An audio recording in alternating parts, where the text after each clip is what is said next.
വിജയിക്കാനുള്ളതാണ്. And by capturing each one of these institutions, by using the ED, the CBI as political weapons, the BJP is trying to change the very nature of our country. ഈ ജനാധിപത്യ സ്ഥാപനങ്ങളെയെല്ലാം പിടിച്ചെടുക്കുന്നതിലൂടെ സിബിഐയും ഇഡിയും മറ്റും രാഷ്ട്രീയ ആയുധങ്ങളായി ഉപയോഗിക്കുന്നതിലൂടെ ഈ രാജ്യത്തെ ജനാധിപത്യ പ്രക്രിയയെ നശിപ്പിക്കാനാണ് BJP ശ്രമിച്ചുകൊണ്ടിരിക്കുന്നത്. The Congress Party and the UDF accept the diversity of India. Indian national കോൺഗ്രസും ഐക്യ ജനാധിപത്യ മുന്നണിയും ഈ രാജ്യത്തിന്റെ വൈവിധ്യത്തെ അംഗീകരിക്കുന്നു. We accept the multiple languages, the multiple traditions, the different histories, the different expressions of all our people. ഈ രാജ്യത്തെ വിവിധ ഭാഷകൾ, വിവിധ സംസ്കാരങ്ങൾ, വിവിധ പാരമ്പര്യങ്ങൾ, വിവിധ ചരിത്രങ്ങൾ ഇതെല്ലാം ഇന്ത്യൻ നാഷണൽ കോൺഗ്രസ് ഉൾക്കൊള്ളുന്നു. The BJP wants to impose one history, one nation, one language on the people of India. ഇന്ത്യയിലെ ജനങ്ങൾക്കുമേൽ ഒരു ചരിത്രവും ഒരു പാരമ്പര്യവും ഒരു ഭാഷയും അടിച്ചേൽപ്പിക്കാനാണ് ബിജെപി ആഗ്രഹിക്കുന്നത്. First of all, this is a fundamental misunderstanding of what India is. ആദ്യം നമ്മൾ പറയുകയാണെങ്കിൽ ഇത് ഇന്ത്യ എന്ന രാജ്യത്തെക്കുറിച്ചുള്ള അടിസ്ഥാനപരമായ ഒരു തെറ്റിദ്ധാരണയാണ്. How can you come to the people of Kerala or the people of Tamil Nadu or the people of Bengal and say there is going to be one language? നിങ്ങൾക്ക് എങ്ങനെയാണ് നിങ്ങൾക്ക് വന്ന കേരളത്തിലെ ജനങ്ങളോട്, തമിഴ്നാട്ടിലെ ജനങ്ങളോട്, ബംഗാളിലെ ജനങ്ങളോട് പറയാൻ സാധിക്കുക ഇവിടെ ഒരേ ഒരു ഭാഷ മാത്രമേ മതിയാവൂ പാടുള്ളൂ എന്ന്? You're insulting every single citizen of Kerala. ഇവിടെ വന്ന് ഒരേ ഒരു ഭാഷ മാത്രം മതി എന്ന് നിങ്ങൾ പറയുമ്പോൾ കേരളത്തിലെ ഓരോ വ്യക്തിയും ഓരോ മലയാളിയെ നിങ്ങൾ അപമാനിക്കുകയാണ് ചെയ്യുന്നത്. Malayalam is not just a simple language. Malayalam എന്ന് പറയുമ്പോൾ അത് വളരെ ലളിതമായ ഒരു ഭാഷ മാത്രമല്ല. Inside Malayalam is hidden the history, the tragedy, the happiness, the sadness, the brilliance of the people of Kerala. Malayalam എന്ന് പറയുന്നത് വെറും ഒരു ഭാഷയല്ല. മലയാളം എന്ന ഭാഷയ്ക്കുള്ളിൽ മലയാളിയുടെ ചരിത്രമുണ്ട്, മലയാളിയുടെ സ്നേഹമുണ്ട്, മലയാളിയുടെ സന്തോഷമുണ്ട്, മലയാളിയുടെ ദുരന്തങ്ങളുണ്ട്, മലയാളിയുടെ ദുഃഖങ്ങളുണ്ട്. ഇതെല്ലാം ചേർന്നതാണ് മലയാളം എന്ന ഭാഷ. The tears of joy that Malayali women feel when their children do well, but also the tears of sorrow when someone loses a brother. These are all transmitted in Malayalam. മലയാളികളെ സംബന്ധിച്ചിടത്തോളം നമുക്ക് സന്തോഷമുണ്ടാകുമ്പോഴുണ്ടാകുന്ന നമ്മുടെ സന്തോഷ കണ്ണുനീരുകൾ, നമ്മുടെ കുട്ടികളുമായി ഒക്കെ ബന്ധപ്പെട്ട് സന്തോഷമുണ്ടാകുമ്പോൾ, അതുപോലെ നമ്മുടെ സഹോദരങ്ങൾക്കിടയിലുള്ള കാര്യങ്ങൾ നടക്കുമ്പോൾ നമ്മുടെ മനസ്സിലുണ്ടാകുന്ന ദുഃഖത്തിന്റെ കണ്ണുനീരുകൾ, ഇതെല്ലാം നമ്മൾ പരസ്പരം കൈമാറ്റം ചെയ്യുന്നത് നമ്മുടെ മലയാളം എന്ന ഭാഷയിലൂടെയാണ്. If you remove Malayalam, how will a mother in Kerala explain the history of this great land to her children? നിങ്ങൾ മലയാളം സംസാരിക്കേണ്ട എന്ന് പറഞ്ഞാൽ കേരളത്തിലെ ഒരു അമ്മ എങ്ങനെയാണ് ഈ കേരളത്തിന്റെ ചരിത്രം കുട്ടികളോട് വിശദീകരിച്ചു കൊടുക്കുക? How can she explain it in Hindi or in English? എങ്ങനെയാണ് കേരളത്തിലെ ഒരു അമ്മയ്ക്ക് ഹിന്ദിയിലോ ഇംഗ്ലീഷിലോ ഈ കാര്യങ്ങളൊക്കെ വിശദീകരിച്ചു കൊടുക്കാൻ പറ്റുക? So this is what we are protecting. ഇതിനെയാണ് ഞങ്ങൾ സംരക്ഷിച്ചുകൊണ്ടിരിക്കുന്നത്. Can you give me those flowers? Flowers, brother. Yeah, I want this. See, this is what India looks like. ശരിക്കും ഈ കയ്യിലിരിക്കുന്ന പൂച്ചെണ്ട് കണ്ടോ? ഇന്ത്യ എന്ന് പറയുന്നത് ഇങ്ങനെയാണ്. ഇതിനെ കാണുന്നത് പോലെയാണ് India. This is also what Kerala looks like. കേരളവും ഇന്ത്യ മാത്രമല്ല, ആ പൂക്കളുള്ള ബൊക്കെ പോലെയാണ് കേരളവും. And this is also what every family in Kerala looks like. കേരളത്തിലെ ഓരോ കുടുംബവും ആ പൂച്ചെണ്ട് പോലെയാണ് ഇരിക്കുന്നത്. Every flower is unique. അതിലെ ഓരോ പൂവും വ്യത്യസ്തമാണ്, സവിശേഷതകളുള്ളതാണ്. Every flower has a different expression. ഓരോ ഫ്ലവറിനും ഓരോ പൂവിനും വ്യത്യസ്തമായ രീതികൾ, പ്രകാശന രീതികൾ. Every flower has a different beauty.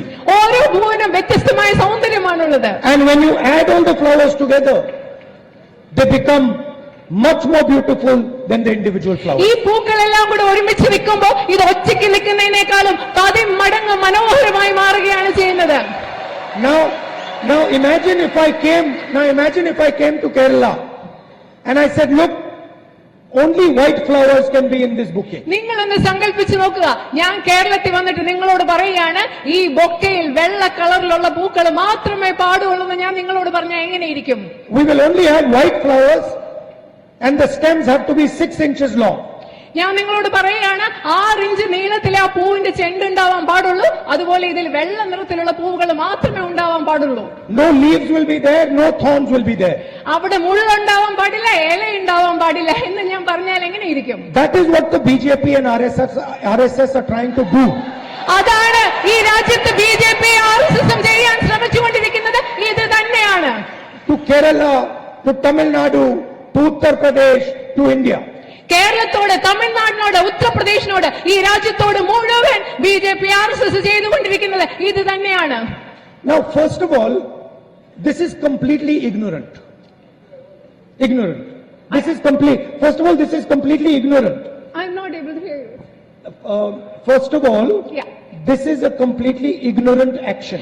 Yes.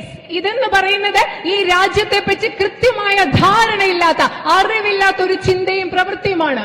It shows they don't understand India. അത് മനസ്സിലാക്കുന്നത് അവർക്ക് ഇന്ത്യയെ മനസ്സിലാക്കാൻ സാധിക്കുന്നില്ല എന്നുള്ളതാണ്. And it shows they don't understand Kerala. അത് മനസ്സിലാക്കുന്നത് അവർക്ക് ഇന്ത്യയും കേരളത്തെയും മനസ്സിലാക്കാൻ BJPക്ക് RSSനും കഴിയുന്നില്ല എന്നുള്ളത് തന്നെയാണ്. The Prime Minister recently went to Tamil Nadu.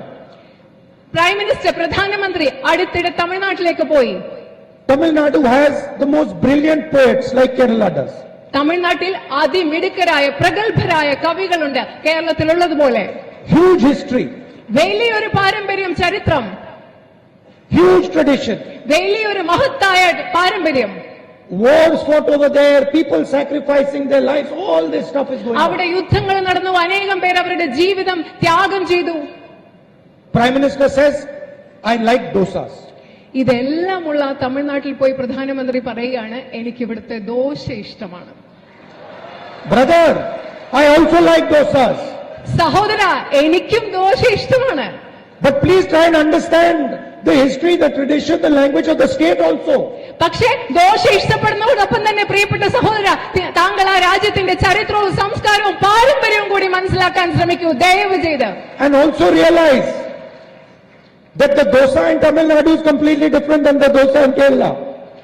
Dosa, അത് ഒരു കാര്യം കൂടി മനസ്സിലാക്കണം, തമിഴ്നാട്ടിലെ ദോശയും കേരളത്തിലെ ദോശയും തികച്ചും വ്യത്യസ്തങ്ങളാണെന്ന് കൂടി താങ്കൾ മനസ്സിലാക്കണം. And also understand that the dosa in Kerala is different than other dosas in Kerala.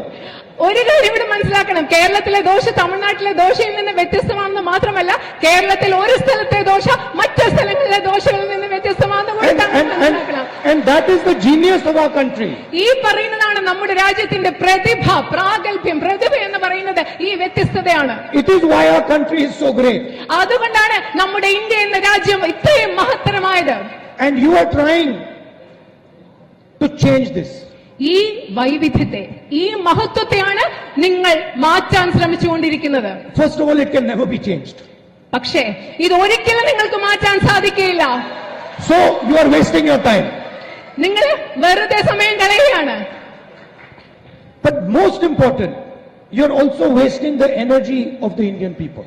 അത് മാത്രമല്ല, നിങ്ങൾ വെറുതെ സമയം കളയുക എന്ന് മാത്രമല്ല, ഇന്ത്യക്കാരുടെ, ഇന്ത്യയിലെ ജനങ്ങളുടെ ഊർജം കൂടി നിങ്ങൾ ഇല്ലാതാക്കി കളയുകയാണ്.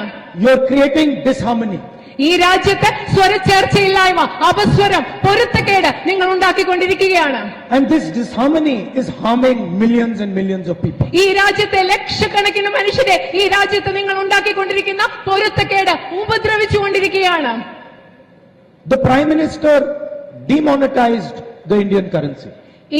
ഇന്ത്യയിലെ നിങ്ങൾക്കറിയാം, പ്രധാനമന്ത്രി ഇവിടെ നോട്ടു നിരോധനം ഈ രാജ്യത്ത് നടപ്പിലാക്കി. Just now I was looking in the crowd, there is a person there selling snacks. അവിടെ ഒരു വ്യക്തി അവിടെയുണ്ട്, അവിടെ ഒരാൾ ഇരിക്കുന്നത് ഞാൻ നോക്കുകയാണ്, അവിടെ നിൽക്കുന്നത്. Did the Prime Minister think about that man when he demonetized the currency? അദ്ദേഹം നോട്ടു നിരോധനം നടപ്പിലാക്കിയപ്പോൾ ആ മനുഷ്യനെ കുറിച്ച് ആലോചിച്ചിരുന്നു. Did he think what would happen to him when he did demonetization? Note നിരോധനം നടപ്പിലാക്കിയപ്പോൾ ആ വ്യക്തിക്ക് എന്ത് സംഭവിക്കും എന്ന് പ്രധാനമന്ത്രി ഒരിക്കലെങ്കിലും ആലോചിച്ചിട്ടുണ്ടോ? Did he ask farmers in India, laborers in India, what would happen if you demonetize the currency? ഇന്ത്യയിലെ കർഷകരോട്, തൊഴിലാളികളോട് ഈ രാജ്യത്ത് നോട്ട് നിരോധനം നടപ്പിലാക്കിയാൽ എന്ത് സംഭവിക്കും എന്ന് പ്രധാനമന്ത്രി ചോദിച്ചിട്ടുണ്ടോ? When COVID was striking India, people were dying. Lakhs of people were dying in the hospitals, dying outside the hospitals. No ventilators, no oxygen. The Prime Minister says, "Thali bajao." നിങ്ങൾക്കറിയോ, Covid വന്ന് ഇന്ത്യയിൽ ലക്ഷക്കണക്കിന് ജനങ്ങൾ മരിച്ചുകൊണ്ടിരിക്കുകയായിരുന്നു. Ventilators ഇല്ലായിരുന്നു, ശ്വാസം കിട്ടാതെ മരിക്കുകയായിരുന്നു, ആശുപത്രികൾ കവിഞ്ഞ് നിറയുകയായിരുന്നു. ആ സമയത്ത് ഈ രാജ്യത്തെ പ്രധാനമന്ത്രി എന്താ ജനങ്ങളോട് പറഞ്ഞത്? നിങ്ങൾ കൈ കൊട്ടിക്കോളൂ എന്നാണ് അദ്ദേഹം ജനങ്ങളോട് പറഞ്ഞത്. The entire media is saying how brilliant the Prime Minister is. ഇത് കേട്ടിട്ട് ഈ രാജ്യത്തെ മുഴുവൻ ജനങ്ങളും മാധ്യമങ്ങളും പറയുകയാണ്, ഓ, ഈ പ്രധാനമന്ത്രി എന്ത് മഹാനാണെന്നാണ് ഇവിടുത്തെ മാധ്യമങ്ങൾ പറഞ്ഞത്. So you are, because you don't understand India, and because you take decisions without asking anybody, you are creating tremendous damage to this country. നിങ്ങൾക്ക് ഇന്ത്യയെ മനസ്സിലാകുന്നില്ല, അതുപോലെ മറ്റാരോടും ചോദിക്കാതെ നിങ്ങൾ ഇവിടെ രാജ്യത്ത് തീരുമാനങ്ങൾ എടുക്കുകയാണ്. ഈ രണ്ട് പ്രവർത്തനങ്ങളിലൂടെ ഈ രാജ്യത്തിന് വലിയ നാശമാണ് നിങ്ങൾ ഉണ്ടാക്കിക്കൊണ്ടിരിക്കുന്നത്. I'll give you one example. ഞാൻ നിങ്ങൾക്ക് ഒരു ഉദാഹരണം പറഞ്ഞു തരാം. For the first time in my life, I have experienced this. ഞാൻ എന്റെ ജീവിതത്തിൽ ആദ്യമായിട്ടാണ് ഇത് അനുഭവിച്ചത്. There is a fire burning in Manipur. അവിടെ മണിപ്പൂരിൽ ശരിക്കും പറഞ്ഞ ഒരു അഗ്നിയാണ്. മണിപ്പൂർ കത്തി എരിഞ്ഞുകൊണ്ടിരിക്കുകയാണ്. People are still dying. ഇപ്പോഴും അവിടെ മനുഷ്യർ മരിച്ചുകൊണ്ടിരിക്കുകയാണ്. I went to Manipur ഞാൻ മണിപ്പൂരിൽ പോയി. and I went to see both the communities. ഞാൻ അവിടെ പോയി അവിടെ സംഘർഷം ഉണ്ടായിക്കൊണ്ടിരിക്കുന്ന രണ്ട് സമുദായത്തിലെ ആളുകളെയും കാണാൻ ഞാൻ മണിപ്പൂരിൽ പോയി.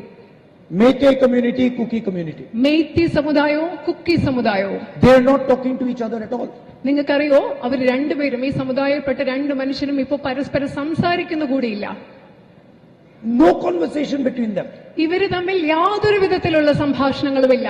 And the government over there is saying we have completely lost control. അവിടെയുള്ള ഗവൺമെന്റ് പറയാണ്, ഞങ്ങൾക്ക് ഇവിടുത്തെ സാഹചര്യത്തിന് മേൽ യാതൊരു നിയന്ത്രണവുമില്ല എന്ന് അവിടുത്തെ ഗവൺമെന്റ് പറയുകയാണ്. We do not know what to do. എന്ത് ചെയ്യണമെന്ന് ഞങ്ങൾക്ക് അറിയില്ല. And the Prime Minister cannot even go and visit the Indian state. പ്രധാനമന്ത്രി ആ സംസ്ഥാനം, ഈ സാഹചര്യമുള്ള സംസ്ഥാനം ഒരിക്കൽ പോലും സന്ദർശിക്കുക കൂടി ചെയ്തിട്ടില്ല. He cannot even go there and talk to the people and say what is going on. അദ്ദേഹത്തിന് ഇതുവരെ അവിടെ ഒന്ന് പോയിട്ട് അവിടുത്തെ മനുഷ്യരോട് അവിടെ എന്താണ് സംഭവിക്കുന്നത് എന്ന് ചോദിക്കാൻ പോലും അദ്ദേഹത്തിന് കഴിയുന്നില്ല. Not one line in the national media. ദേശീയ മാധ്യമങ്ങളിൽ ഒരു വരി പോലും അദ്ദേഹത്തിനെ കുറിച്ച് പറയുന്നില്ല. So wherever they go, they will divide people.